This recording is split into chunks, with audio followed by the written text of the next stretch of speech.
sans le rugby, je serais très certainement quelqu'un d'autre. Avec les mêmes valeurs, parce que c'est mes valeurs familiales, et je les ai retrouvées dans le rugby, avec les mêmes convictions, certainement avec la même force, mais je ne serais pas celui qui vous parle aujourd'hui, c'est certain.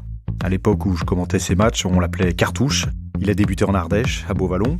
International à 62 reprises et qui a stoppé sa carrière le 5 mai 2014. Il reste aujourd'hui une icône à barbe. Bouddha, il s'embête pas à se démêler les cheveux, à se couper la barbe et à tout ça. Et Jésus, il passe du temps à la salle de bain que rarement. C'est ça, c'est bien Sébastien Chabal. Ensemble, nous allons revenir sur ses débuts, son expérience de joueur amateur, car avant de devenir un joueur de rugby pro, c'était d'abord un gamin qui un jour a chaussé ses premiers crampons avec ses copains.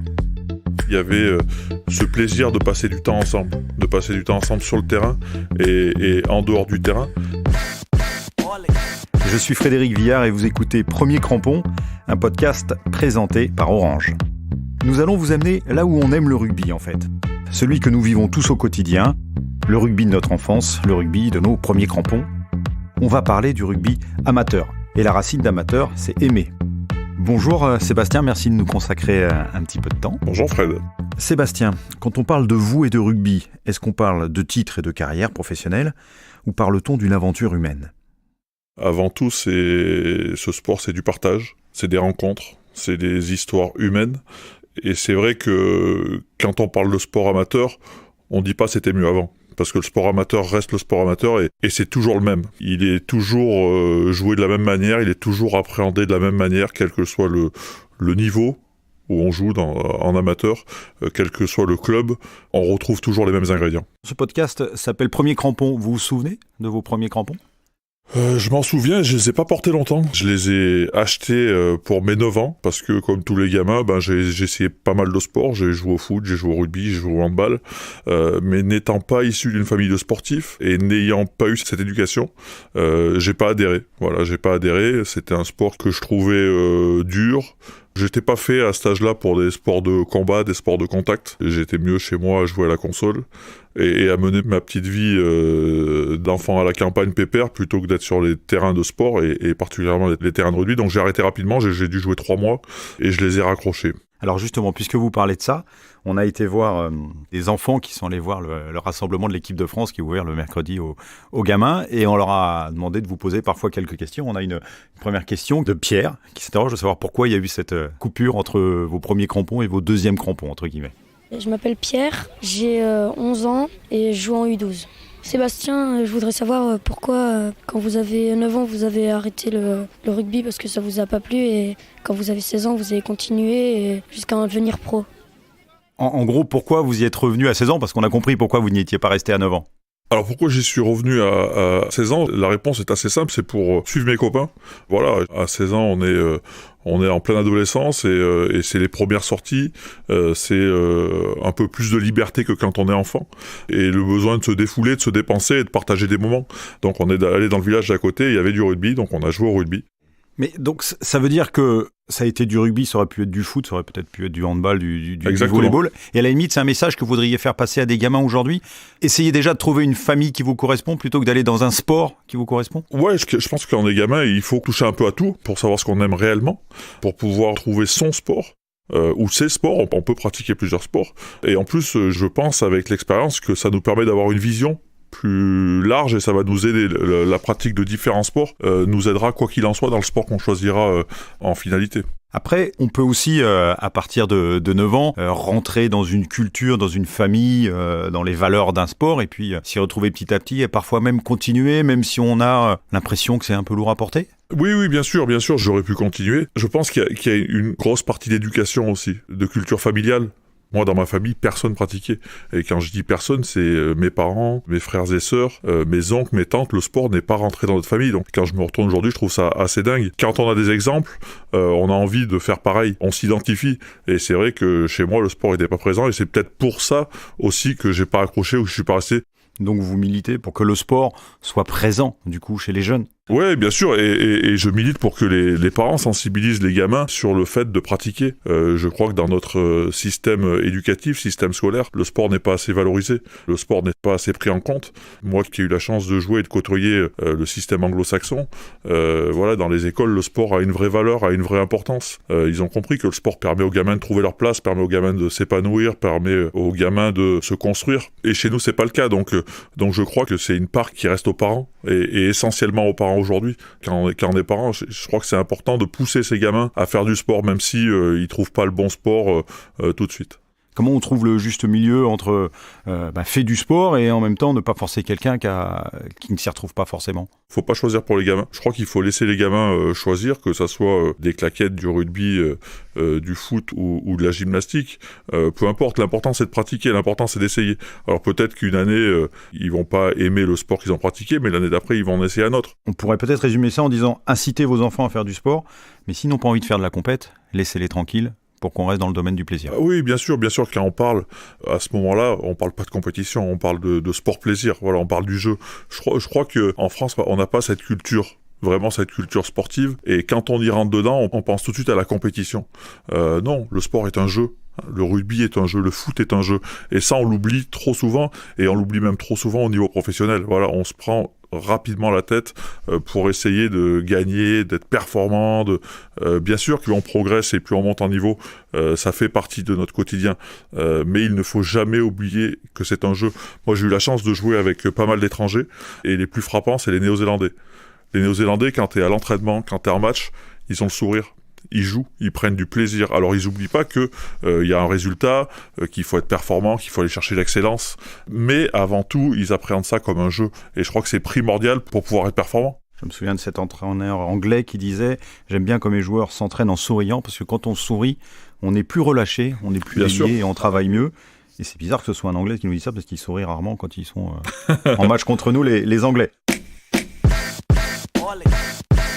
On va passer au jeune ado que vous êtes devenu et qui est allé dans le rugby. C'est pour prendre cette balle au rebond et donc, après vos premiers crampons, faire vos premiers pas en club. On va débuter cette séquence avec Michel Courtial, qui était votre premier entraîneur, c'est ça? Mon premier président. Premier président à Beauvallon. À Beauvallon, ouais.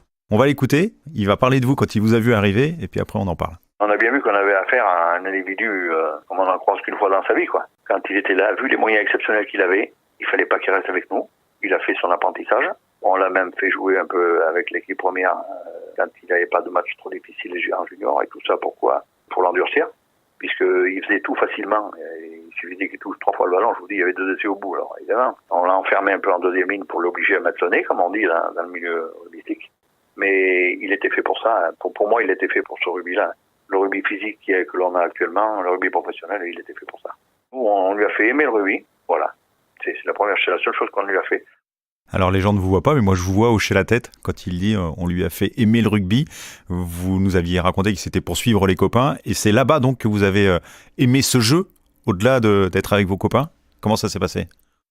C'est là-bas où j'ai commencé à trouver une place. Et oui, comme le dit très bien Michel, mes débuts, on peut parler de débuts à Beauvallon à l'âge de 16 ans, je suis arrivé vraiment dans une famille. Mais voilà, le mot est peut-être fort, mais c'est la réalité. Il y avait ce plaisir de passer du temps ensemble sur le terrain et en dehors du terrain.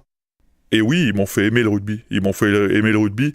Au départ, plus pour les aspects extra-sportifs que sportifs. Et comme le dit Michel, c'est vrai que j'étais peut-être fait pour faire ce sport. Et que donc j'ai trouvé ma place dans ce rugby. Et c'est vrai que c'était facile. Donc je pense que le fait que ça soit facile aussi, je devrais pas le dire, mais fait qu'on reste plus facilement. On est vite dans une zone de confort. On est vite... Je sais pas si c'était une zone de confort, mais on prend vite du plaisir. On prend vite du plaisir quand on se sent important, utile, surtout utile plus qu'important, parce que c'est un sport d'équipe où tout le monde est important, mais voilà, je me sentais utile. Et c'est pour ça que je dis que j'ai trouvé ma place. Voilà, j'aidais le collectif à gagner les matchs. On a été champion de Romardèche avec mes copains, et c'est vrai que ça a été 3 années assez exceptionnelles, mais vraiment assez exceptionnelles sur tous les points de vue, que ce soit sportif et extra-sportif. Est-ce que toute la bande de copains là a évolué en même temps que vous ? Ou est-ce qu'il y en a qui petit à petit sont restés sur le côté ? plus on monte en niveau, plus l'entonnoir se rétrécit. Donc voilà, tous mes copains sont restés jouer dans les petits niveaux et dans les petits clubs. Après, moi, j'ai eu la chance d'être contacté par Valence, qui était le gros club du coin. Et je suis parti avec Stéphane, qui était mon meilleur ami. Et on est partis tous les deux là-bas. Et lui, après, est resté dans ces niveaux-là. Est-ce qu'il y a eu des moments difficiles dans l'apprentissage du rugby, dans l'apprentissage de la vie par rapport à ce que vous faisiez avec le club ? C'est que des bons souvenirs ? Très honnêtement, là, je pense que même si je réfléchissais longuement, je crois pas qu'il y ait eu de mauvais souvenirs. Le mauvais souvenir, c'était peut-être quand on avait cassé la camionnette après le match parce qu'on avait la troisième mi-temps avait duré trop longtemps et qu'il fallait aller voir Michel pour lui dire que là, on avait froissé un peu l'aile de la camionnette. Là, c'était peut-être les moments qui étaient les plus pénibles, mais ils nous considéraient comme leurs gamins. Que ça soit il y avait François Fustier et Michel Courtel qui étaient les deux présidents. Il y avait nos entraîneurs, il y avait tous les seniors. On était leurs gamins. Voilà, on était leurs protégés. Michel disait que de temps en temps, il me faisait monter et jouer en équipe première. Alors ça se maillotchait pas mal, hein. Je crois que ça se maillotche encore toujours dans les niveaux amateurs. Voilà, les anciens me mettaient derrière et me protégeaient. Donc c'est ça aussi, c'est là aussi qu'on apprend et qu'on fait sa courbe d'apprentissage et qu'on voit qu'on peut compter sur le collectif. Vous avez appris à cette époque-là un rituel, une manière de rentrer dans le match, une manière de vous souder avec vos partenaires ? Ou c'était trop facile ?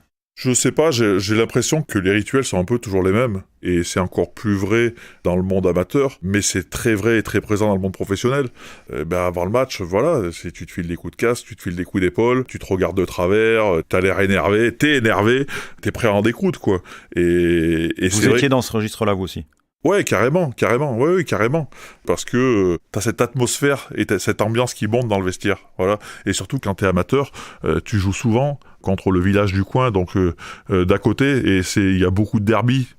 Tu te connais, et il y a souvent quelques histoires, quelques animosités qui font que ça met un peu de piment au match, et donc tu rentres très très vite et t'as vraiment envie d'en découdre et t'as envie de gagner, quoi, vraiment. Donc les coups de casque, les coups d'épaule, c'était ça les rituels, mais je crois qu'ils existent encore aujourd'hui. Il faut qu'on les garde.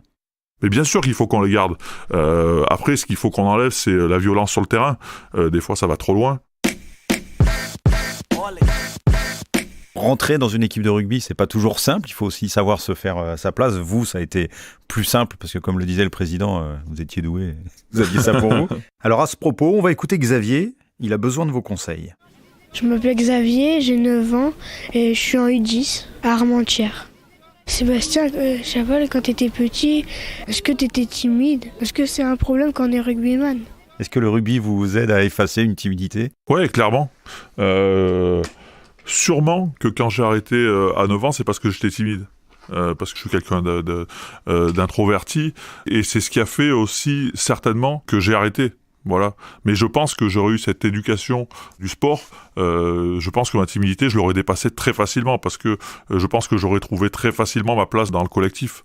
Parce que tout le monde est important. C'est ce qu'il faut dire aux gamins, c'est que dans une équipe de rugby, c'est pas parce qu'on marque pas des essais, c'est pas parce que c'est pas nous qui traversons le terrain qu'on n'est pas important. Chaque joueur, chaque élément qui compose le collectif est important. Et ça, il faut bien en prendre conscience parce que c'est la réalité. Les uns sans les autres, on n'est pas grand-chose au rugby. Contrairement au foot, voilà, on peut comparer ça au foot. Si on met un très bon joueur de foot dans une équipe moyenne, il restera très bon parce que c'est un sport individuel joué collectivement. Alors que si on met un très bon joueur dans une équipe de rugby moyenne, eh ben, il va vite devenir moyen parce qu'on est dépendants les uns des autres. Voilà. Et de la même manière, est-ce que d'être revenu au rugby à 16 ans en groupe vous a permis aussi, parce que vous étiez avec vos copains et pas tout seul, de vous trouver une place plus facilement ? Oui, c'est sûr, parce qu'on se connaissait. Voilà, on est arrivé, on était 4 ou 5, on était déjà une petite bande, on avait fait les 400 coups ensemble, donc c'est plus simple. Et après, ce que je disais tout à l'heure, le fait de rapidement me sentir utile pour le collectif a fait que déjà ça nous valorise, ça nous rend important entre guillemets, ça nous rend surtout utile, ça nous fait prendre conscience qu'on est utile et qu'on peut servir à quelque chose. Donc moi c'est vraiment ce qui a fait que j'adore ce sport.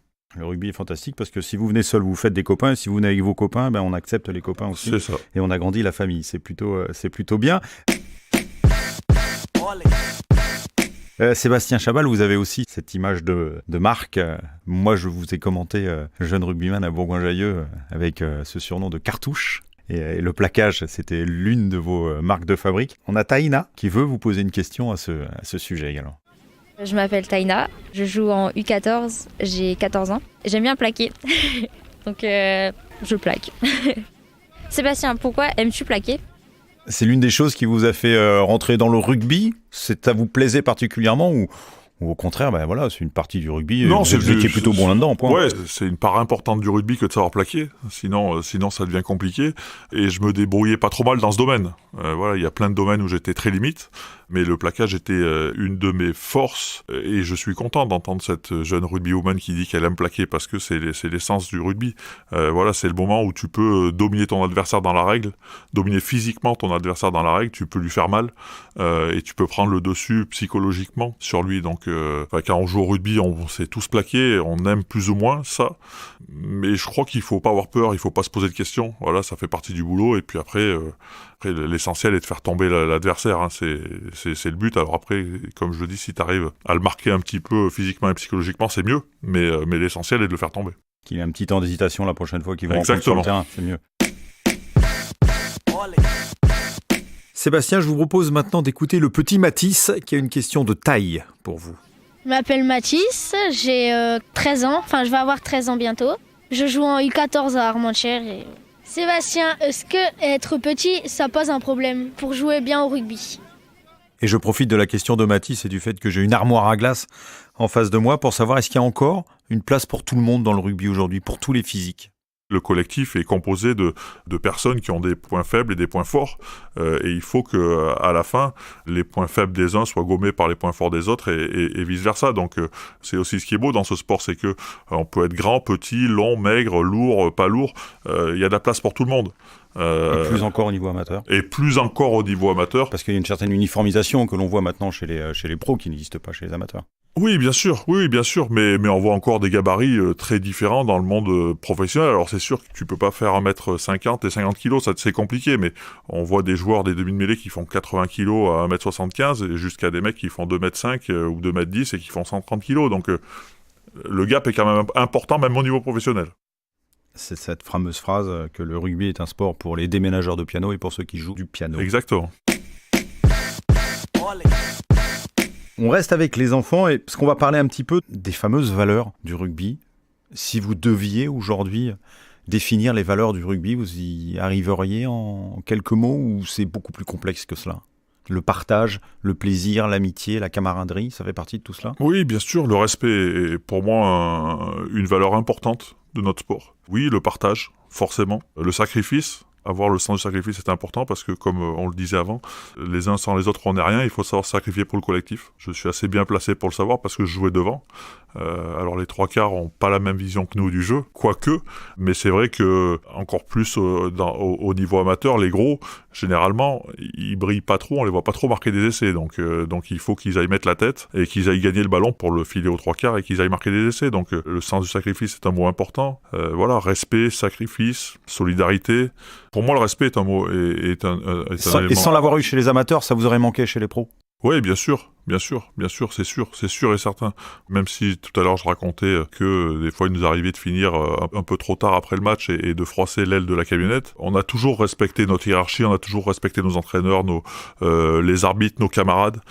Ça c'est important, le partage aussi. Voilà, je crois que c'est un élément qu'il ne faut pas oublier. Voilà, parce qu'il est très très présent dans le monde amateur, mais des fois quand on monte, certains peuvent l'oublier et peuvent essayer de tirer un peu plus la couverture à soi parce que il y a de moins en moins de place, donc ça peut se comprendre, mais je crois pas que c'est comme ça qu'on grandit et qu'on réussit à avancer. Je crois que plus c'est dur, plus il faut être solidaire, plus il faut partager et plus il faut échanger. Ça vous a aidé en pleine Chabalmania, parce qu'on appelait ça comme ça. Vous avez été très très populaire dans votre carrière de joueur et cet ancrage que vous avez gardé dans le sol pour pas exploser en plein vol, vous l'avez aussi parce que vous avez su partager, respecter et aimer quand vous étiez amateur. Mais après c'est une éducation aussi, hein. Je crois que c'est l'éducation familiale. Moi je suis issu d'une famille modeste. Voilà, mon papa était mécanicien, ma maman était femme de ménage, donc je sais d'où je viens. Voilà, j'ai grandi avec mon grand-père qui était maquignon, dans la camionnette à sillonner l'Ardèche pour aller ramasser des bêtes. Donc voilà, j'ai commencé le rugby quand je suis passé dans les professionnels. Quand j'étais dans l'antichambre du professionnalisme, je travaillais à l'usine, donc je bossais déjà avant d'être pro. Donc voilà, je pense que c'est important aussi. Je crois que c'est peut-être ce qui va manquer aux gamins d'aujourd'hui, aux gamins, aux pros d'aujourd'hui, qui arrivent vite et qui n'ont pas touché la vraie vie. Et ça, je crois que c'est important. Donc, il va falloir que les gamins aient la tête bien faite. Il va falloir surtout que les entraîneurs, que les éducateurs leur fassent garder la tête bien faite, leur fassent garder les pieds sur terre et leur expliquent que ce qu'ils vivent, c'est une parenthèse extraordinaire. Moi, si je dois résumer ma carrière, c'était une parenthèse extraordinaire parce que j'étais tourneur-fraiseur. Voilà, je bossais à l'usine, j'avais ma petite vie. Et le rugby m'a pris par la main et m'a emmené dans des endroits que je soupçonnais pas. Mais j'ai toujours su que après cette parenthèse, il allait falloir retourner travailler, même si ce que tu dis, il y a eu la Chabalmania, même si aujourd'hui je suis certainement l'un des plus privilégiés dans mon après-carrière. La tête dans les étoiles, mais les pieds sur terre, donc. On reste sur l'école de la vie. Jouer au rugby, vous le disiez tout à l'heure, c'est apprendre la confrontation, c'est apprendre la défaite aussi, parce qu'on ne gagne pas toujours. On a Suzy qui a une question à ce sujet. Je m'appelle Suzy, j'ai 9 ans et je suis en U10. Quand je perds, c'est plutôt rageant et ça me met un peu plus de temps à passer. Mais quand je gagne, c'est une joie, quoi. Sébastien, toi, ton premier match, ça s'est passé comment ? Tu l'as perdu, gagné et quelle sensation ça t'a fait ? Waouh! Ouais, déjà, c'est bien d'entendre que de cette petite Suzy qu'elle aime pas perdre. Ça me fait plaisir parce que même si on va rester sur le fait que le rugby est un jeu, voilà, si on gagne c'est mieux. Et si elle est agacée et ça met du temps à passer, c'est que c'est une compétitrice et ça c'est quelque chose d'important et de bien. Je crois que dans la vie, il faut pas être un mouton et il faut accepter de perdre. Il faut savoir perdre, mais il faut pas que ça arrive trop souvent. Ou savoir quoi faire de la défaite. Oui, ou savoir quoi faire de la défaite, savoir pourquoi, voilà. Mais je pense qu'à ces âges-là, ils se posent pas encore toutes ces questions. Voilà, ils essayent d'être meilleurs la fois d'après. Et ça, je suis certain que leurs éducateurs travaillent dessus et leur donnent les bonnes clés. Mais non, Suzy, je suis désolé, mais je me rappelle pas de mon premier match. Je me rappelle pas si je l'ai gagné ou si je l'ai perdu. Aujourd'hui, quand vous revenez sur votre carrière, vous vous souvenez aussi bien des défaites qui vous ont fait mal que des grandes victoires. Vous avez un palmarès, vous avez été champion d'Angleterre, vous avez gagné le tournoi des 6 nations. Il vous reste quoi, les défaites cuisantes, avec les finales avec Bourgoin par exemple, ou les belles victoires? Il me reste pas de match, il me reste pas de victoire, il me reste pas de défaite. Alors c'est peut-être dû au fait que j'ai peut-être pris un peu trop de coups sur la tête et que ma mémoire me lâche de temps en temps. Mais ce qui me reste, c'est ces moments de vie de groupe. Ces moments de franche camaraderie, alors que ça soit chez les amateurs ou chez les pros, je me rappelle de ça. Je me rappelle pas de ce qui s'est passé sur le terrain. Le résultat était important sur l'instant, parce que j'aime pas perdre, parce que je suis un compétiteur. Mais sur la durée, c'est pas... Voilà, c'est bien d'avoir gagné quelques titres, malheureusement pas assez. Ça fera plaisir à vos petits-enfants. Ouais, ça fera plaisir aux petits-enfants, mais des fois, quand je discute avec mes anciens copains de jeu, qui se rappellent de tous les faits de match, de tout ce qui s'est passé, tous les résultats, je dis...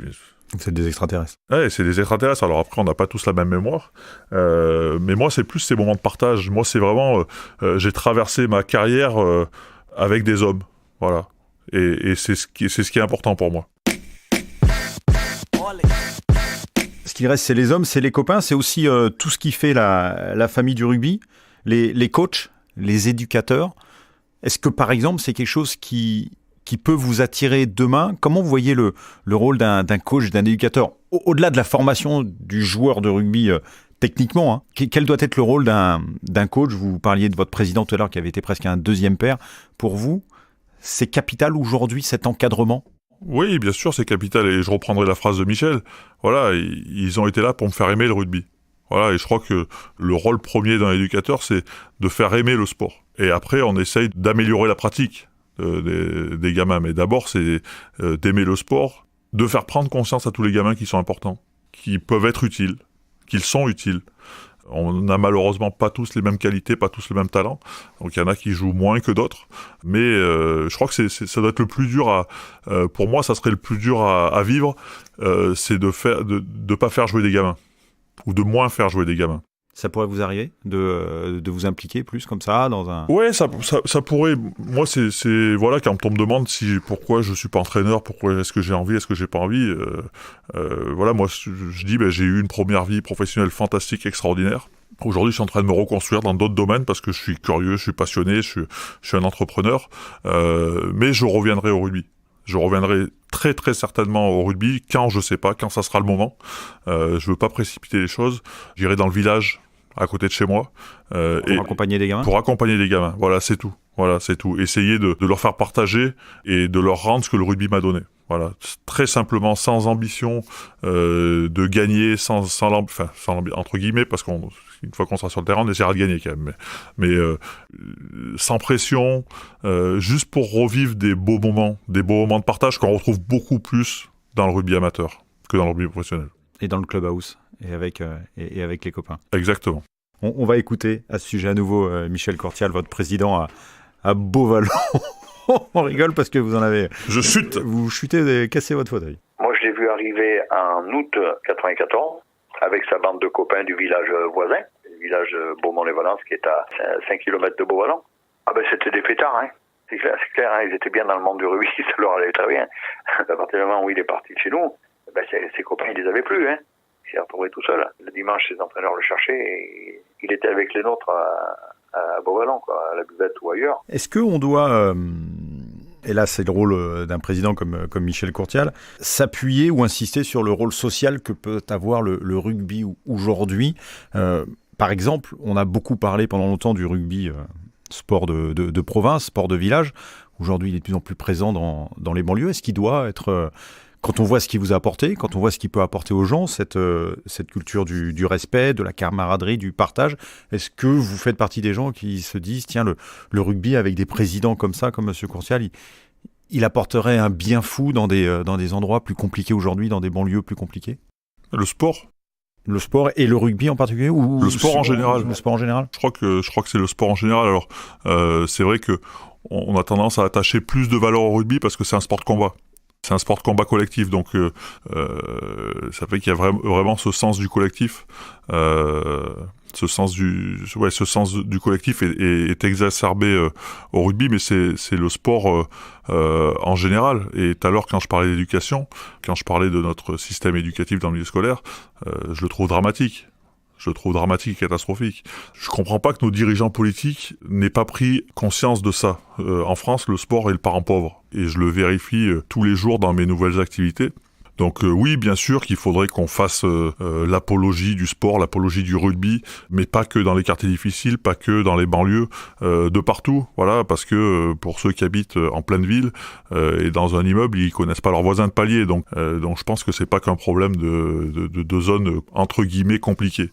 Pour moi, aujourd'hui, avec ce que j'ai vécu et ce que m'a apporté le sport, voilà, je peux dire avec certitude que le sport est important et primordial dans la construction de l'individu, dans sa vie sociale aussi. Voilà. Parce que c'est plus facile de se confronter aux autres, c'est plus facile de partager avec les autres, c'est plus facile de comprendre les autres quand on a pratiqué un sport, et surtout un sport collectif. Pour conclure avec cette partie, les copains, le plaisir, je voudrais vous faire écouter notre directeur technique national, Didier Rothière, qui a une notion très ancrée chez lui, qui est le plaisir du jeu dont on parlait tout à l'heure. Et puis après, vous parliez construction de l'homme, on va parler aussi d'éviter la destruction de l'homme, on va parler du côté physique du rugby, mais on va conclure cette partie plaisir avec Didier Rothière.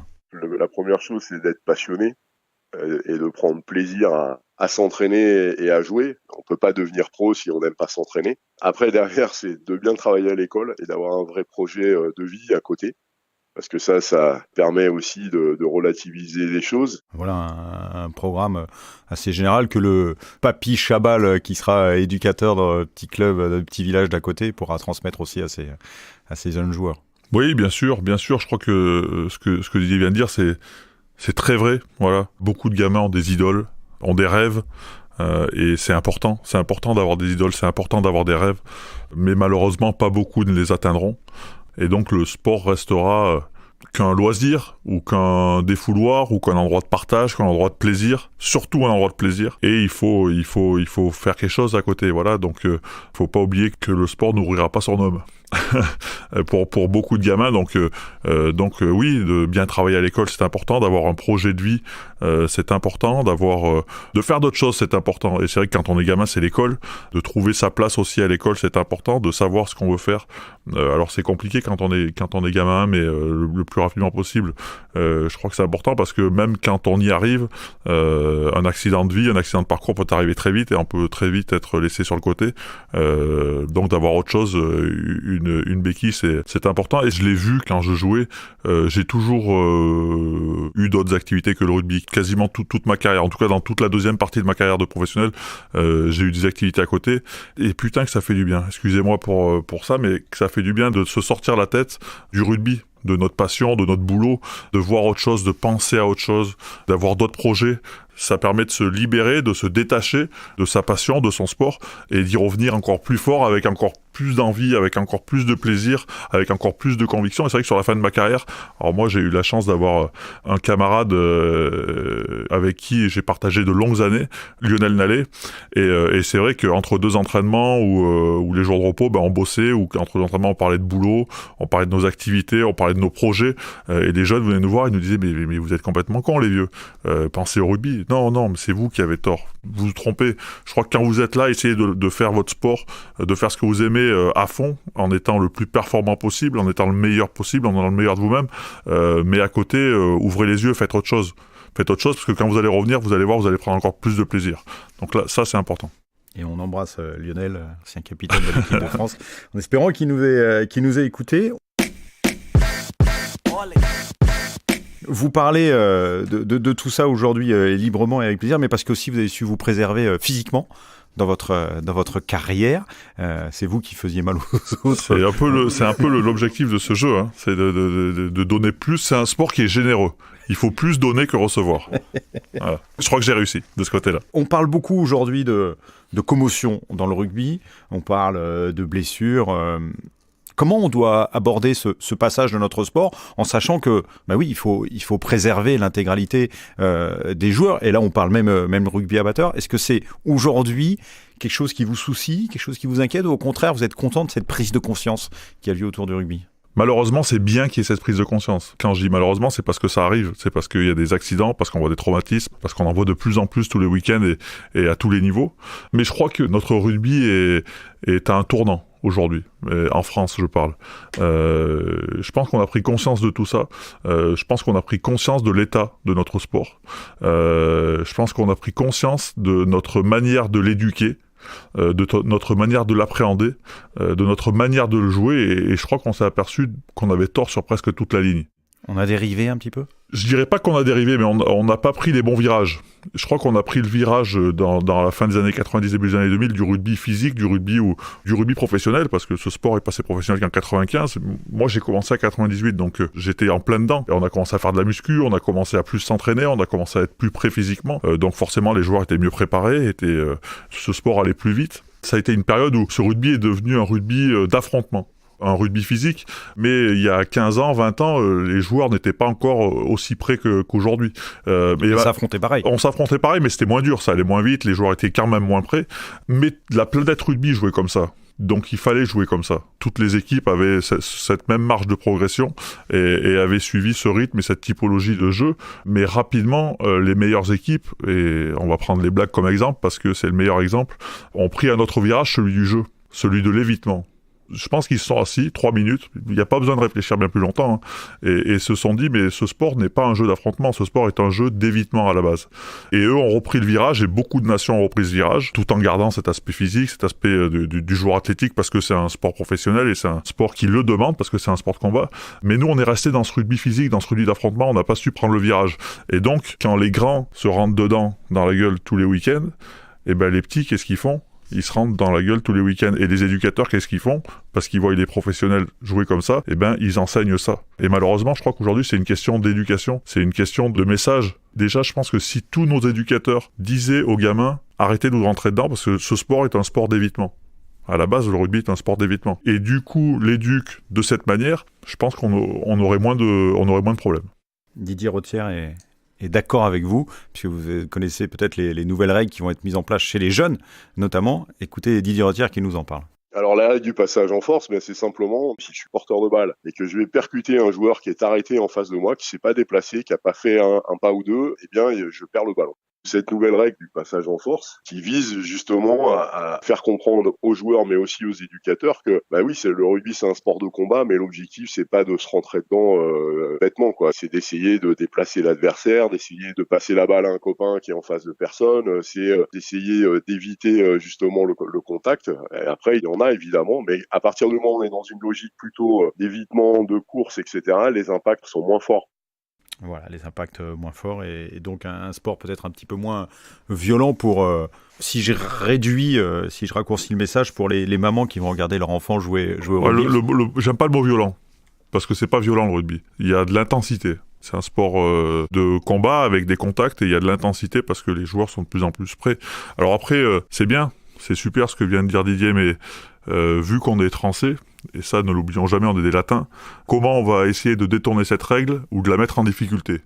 Parce qu'on va essayer. Mais parce qu'on va essayer. Je pense que ça va poser beaucoup de problèmes aux arbitres et au déroulement du jeu, parce que quand Didier dit que cette règle va empêcher un porteur de ballon de rentrer dans un joueur qui n'a pas bougé, qui est statique, mais s'il lui rentre dedans en faisant un pas de côté pour essayer de l'éviter, qu'est-ce qui va se passer s'il tombe ? Et a priori, il n'y a pas beaucoup de joueurs statiques sur un terrain. Là encore, on est très français, et quand on a un problème, on fait une loi de plus, sur une loi, sur une loi, sur une loi, où on fait une règle, sur une règle, sur une règle. Je pense qu'on n'a pas besoin de ça. Je pense que c'est de l'explication, c'est de l'éducation. Je pense qu'on n'a pas besoin de rajouter des règles. Notre sport est déjà tellement compliqué. Mettez un novice dans un stade, il comprend pas. Hier, j'étais encore avec mon gendre, on regardait le match, et il me dit mais pourquoi il y a pénalité, pourquoi il y a mêlée, pourquoi il prend ça ? Parce qu'il y avait un joueur qui avait ramassé le ballon d'un en avant repris devant. Donc il a fallu que je lui explique ça, et c'est complexe quand on suit le sport, mais dans sa généralité. Donc je pense que c'est cool, c'est bien, mais c'est pas la bonne solution de rajouter des règles aux règles. Plus que la règle, c'est le message. C'est le message, c'est l'éducation. La règle, elle va juste créer des problèmes, elle va créer des frustrations, elle va créer des tensions, elle va créer des incompréhensions, parce que ça va être encore trop compliqué. Sébastien, on va terminer avec un petit jeu, le portrait chinois, et une question capillaire pour commencer. Jésus ou Bouddha ? Bouddha, il s'embête pas à se démêler les cheveux, à se couper la barbe et à tout ça. Et Jésus, il passe du temps à la salle de bain que rarement. Donc j'hésite. Et d'ailleurs, on avait une question, il y avait un message de Didier Rothière qui nous disait est-ce qu'il n'est pas un peu prisonnier de son personnage aujourd'hui, Sébastien ? Est-ce qu'il n'a pas envie parfois de se raser la barbe, tout simplement ? Eh ben non, beaucoup de gens le pensent. Beaucoup de gens pensent que j'ai même peut-être des contraintes de contrat. Non, je suis pas coincé dans mon personnage. J'aime ma barbe, j'aime mes cheveux, et le jour où j'en aurai marre, je couperai tout. Parmi vos surnoms, Caveman, l'homme des cavernes, ou Attila ? Sibas. Sibas, ok, voilà. Ça c'était en Angleterre. Ça c'était en Angleterre parce que c'est le diminutif de Sébastien et c'est avec l'accent de Philippe Saint-André, l'accent anglais de Philippe Saint-André, donc ça me va très bien. 9 ans ou 16 ans pour commencer le rugby ? 9 ans, j'aurais dû continuer à 9 ans. J'aurais acquis mon bagage technique qui m'aurait peut-être permis d'être Fred Michalak, ou pas. Ali Williams ou Chris Mazoé ? 2 joueurs que vous avez martyrisés. Alors Chris Mazoé, parce qu'il joue à mon poste, voilà, 3e ligne centre, 3e ligne aile. C'était un joueur un peu de mon profil, voilà, rugueux, dur au mal, plutôt Chris Mazoé. Mais après, pas pour le KO ou la mâchoire, ça c'est des accidents de jeu. Ça fait partie de votre plaisir de joueur de rugby d'avoir affronté les All Blacks ? Bien sûr, ça faisait partie d'un moment privilégié dans cette carrière de privilégié. 4 ou 8 ? 8. Ouais, 4 c'était sur la fin, parce qu'on a voulu me trouver une place. Mais non, 4 c'est l'enfer. 4 t'es dans la cage, tu touches pas le ballon. 4 t'as le nez dans la pelouse tout le match. 8 t'as de la liberté. La liberté est importante. On va terminer avec un dernier sonore de Michel Courtial. Mon petit Sébastien, ça fait drôle quand je dis mon petit Sébastien. Je suis content de pouvoir m'adresser à toi. Mais je souhaite encore plein de bonheur, plein de bonnes choses. Tu les mérites. Tu as fait ce qu'il fallait. Bonne continuation à toi et gros bisous. Vous êtes touché d'entendre Michel Courtial. Ça me fait des poils. Et Dieu sait qu'il y en a. Est-ce que la vie d'homme de Sébastien Chabal aujourd'hui est réussie jusqu'à présent et que doit-elle au passage par le sport amateur, par le rugby amateur que vous avez connu ? Alors réussi, je sais pas. Qu'est-ce que la réussite ? Voilà, on a tous une définition différente pour ce mot-là. En tout cas, aujourd'hui, moi, je suis épanoui. Je prends du plaisir dans tout ce que je fais. Et oui. Le rugby m'a construit. mais m'a vraiment construit en tant qu'homme. Ça, c'est une certitude. Parce que comme je vous le disais, j'étais quelqu'un de timide, quelqu'un d'introverti. Il m'a permis de prendre conscience que j'avais ma place, que je pouvais être important, que j'avais le droit de parler, que j'avais le droit de m'exprimer. Donc oui, voilà, sans le rugby, je serais très certainement quelqu'un d'autre. Avec les mêmes valeurs, parce que c'est mes valeurs familiales, et je les ai retrouvées dans le rugby, avec les mêmes convictions, certainement avec la même force, mais je serais pas celui qui vous parle aujourd'hui, c'est certain. Donc merci le rugby. Et merci à vous, Sébastien, de nous avoir accordé un peu de temps. Merci aussi pour ce que vous donnez au rugby, parce que quand on écoute tous les gamins qui ont envie de vous poser des questions et à qui vous parlez parce que vous avez été, et pour défendre ces valeurs-là, ces valeurs du sport amateur, et ce plaisir, ce partage. Merci beaucoup. Continuez à jouer. Et bonne continuation à vous, merci. Sébastien. Vous venez d'écouter Premier Crampon, un podcast présenté par Orange et qui vous dit tout sur le sport amateur. Si vous aimez cet épisode, n'hésitez pas à le partager et à nous laisser au moins 5 étoiles. À très bientôt.